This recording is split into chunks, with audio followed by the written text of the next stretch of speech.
यहाँ पर मैंने बात करेंगे अब इसके रूल्स की। इसका रूल क्या होता है, तो हमारे पास रूल की अपेक्षा बात करेंगे। प्रेजेंट इंडेफिनिट टेंस का रूल एक होता है सब्जेक्ट वर्ब का फर्स्ट फॉर्म या फिफ्थ फॉर्म प्लस ऑब्जेक्ट। इसका देखने को मिलेगा subject is are am, is are am, verb का फोर्थ फॉर्म प्लस ऑब्जेक्ट होगा। इसके बाद जो मेरे पास परफेक्ट में क्या देखने को मिलेगा, subject has, have, has, have plus verb का थर्ड फॉर्म प्लस ऑब्जेक्ट। इसका मतलब, इससे घबराइएगा मत, यस का मतलब मैं नोट कर दे रहा हूँ, यहाँ पर नोट कर लीजिएगा। यस का मतलब सब्जेक्ट, यस का मतलब सब्जेक्ट रहेगा, ओ का मतलब ऑब्जेक्ट रहेगा, ओ का मतलब ऑब्जेक्ट रहेगा, और उसके बाद मेरे पास भी यदि लिखा जा रहा है, ये मेरे पास भी जो होता है वर्ब होता है। क्या होगा, वर्ब, क्योंकि मेरे यहाँ पर लिखा गया शॉर्ट में यस भी ओ। अब इसका मतलब नहीं समझ में आ रहा है, तो अब इसका मतलब समझ में आ जाएगा। यस का मतलब सब्जेक्ट, ओ का मतलब ऑब्जेक्ट, भी का मतलब वर्ब। इसी को यहाँ पर मैंने शॉर्ट फॉर्म में लिखा है। अब दूसरे नंबर पर मेरे पास आ गया पास्ट।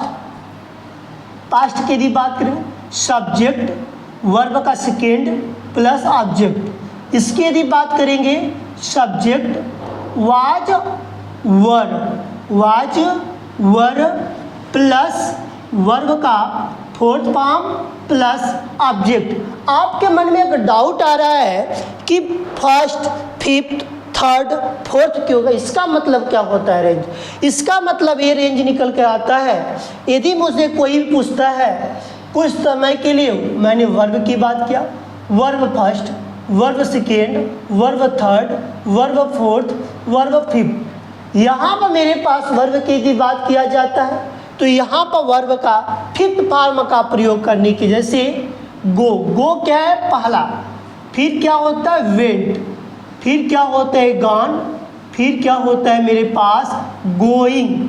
अब यहाँ पर आपको समझ में आ गया होगा कि कहीं भी थर्ड का बात किया जाता है तो इसका मतलब थर्ड फॉर्म का प्रयोग करने के लिए।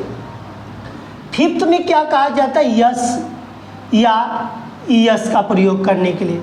यहाँ पर हमको बोला जाता है यस या यस का प्रयोग करने के लिए। अब आपको यहाँ से डाउट क्लियर हो गया कि मेरे पास यदि कोई टीचर यदि बोलता है वर्ब का सेकेंड फॉर्म, इसका मतलब किसी भी मीनिंग का सेकेंड फॉर्म की बात करते हैं। यदि किसी के वर्ब के थर्ड बोला गया, वर्ब थर्ड, तो इसका मतलब किसी भी मीनिंग का वहाँ पर उसका थर्ड फॉर्म का बात किया गया। Write, wrote, written, writing, writes. इसी तरह बहुत से मेरे पास मीनिंग रहेगा। कुछ ऐसे मीनिंग रहेंगे जो अपवाद में जुड़े रहेंगे, जैसे read, read, read, reading, reads.